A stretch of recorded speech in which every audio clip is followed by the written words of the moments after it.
জমি জট কাটিয়ে জল প্রকল্পের কাজ শুরু। পরিশ্রুত জল প্রকল্পের ট্রায়াল রান শুরু করলো জলপাইগুড়ি পুরসভা। ট্রায়াল শেষে বাড়ি বাড়ি খাবার জল।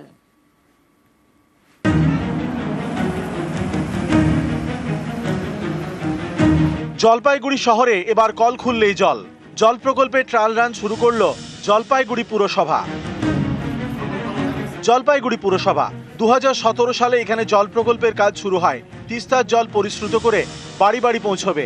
এর জন্য বরাদ্দ করা হয় 152 কোটি টাকা। কাজ অনেকটা এগিয়েও যায়, কিন্তু জমি জটের কারণে সেই কাজ থমকে যায়।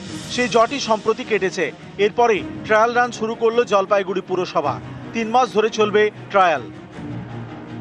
আমরা নভেম্বর ডিসেম্বরের মধ্যে 2025-এর একদম টার্গেটের মধ্যেই আমরা কমপ্লিট করছি। প্রতিদিন মাথা পিছু 135 লিটার জল দেওয়া হবে। প্রায় 3 লক্ষ মানুষ জল পাবে। আগামী দিনে আরেকটা জলাধার, আরেকটা ওয়াটার ট্রিটমেন্ট প্ল্যান্ট হতে চলেছে। ট্রায়াল শেষে কল খুললেই বাড়ি বাড়ি জল। পুরসভা জানিয়েছে প্রতিদিন তিস্তার 58 লক্ষ গ্যালন জল পরিশ্রুত করা হবে। সেই জল পাবেন প্রায় 3 লক্ষ বাসিন্দা। আগামী ডিসেম্বরের মধ্যে বাড়ি বাড়ি জল পৌঁছানোর টার্গেট নিয়েছে পুরসভা। অত্যন্ত আনন্দের খবর। এটা সাপ্লাই হলে জলপাইগুড়িবাসীর খুবই উপকৃত হবে।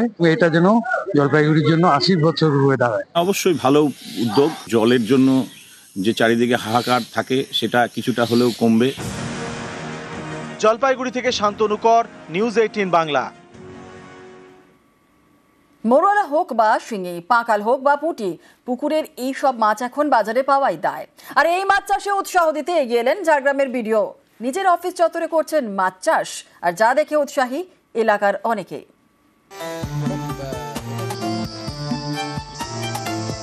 মিষ্টি জলের মাছ, জিভে জল আনা স্বাদ। সেই মৌরলা, পুঁটি, শিঙ্গি মাছ বাজারে প্রায় পাওয়াই যায় না। এসব মাছের যোগান বাড়াতে উদ্যোগী ঝাড়গ্রামের গোপীবল্লভপুর 2 নম্বর ব্লকের বিডিও নীলোৎপল চক্রবর্তী। এর জন্য বেছে নেন অফিস চত্বরের একটি পুকুর। তারপর সেখানেই পুঁটি, শিঙ্গি মাছের চাষ শুরু করেন। এখানে একটা জলাশয় ছিল ছোট।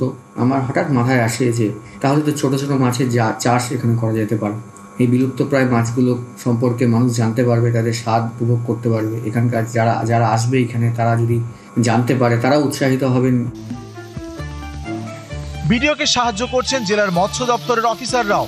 পুকুরের জল যাতে ভালো থাকে তার জন্য থানকুনি লিলির চাষও হচ্ছে। যা রোগের প্রাদুর্ভাব, আপনার ফ্যাটি লিভার বলুন, ডায়াবেটিস বলুন, বা বিভিন্ন পুষ্টিগত ঘটিত যে রোগগুলা হয়, সেই রোগগুলাকে কিছুটা নিরাময় করার জন্য আমরা সেই জন্য চুনো মাছের চাষ করছি।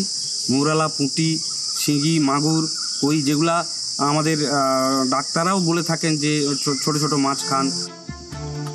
মাছ চাষে উৎসাহ দিতে উদ্যোগী বিডিও। তার দেখা দেখি গোপীবল্লভপুরের অনেকেই এগিয়ে এসেছেন। তাদের পুকুরেও এখন পুঁটি, পাঁকালের ভিড়। আমাদের যে ছোট ছোট পুকুর ছিল ওগুলোতে আমরা নর্মালি সাদা মাছের চাষ করতাম। বর্তমানে এটা দেখে আমরা ওই বিলুপ্তপ্রায় মাছ, শিঙি, মাগুর, কই, এইসব মাছের চাষে উৎসাহ পেয়েছি। ব্লক থেকে সহায়তা পেয়েছি নানা রকম। ব্লকের যিনি আধিকারিক আছেন তিনি সহায়তা করেছেন কিভাবে করা যায় চাষ।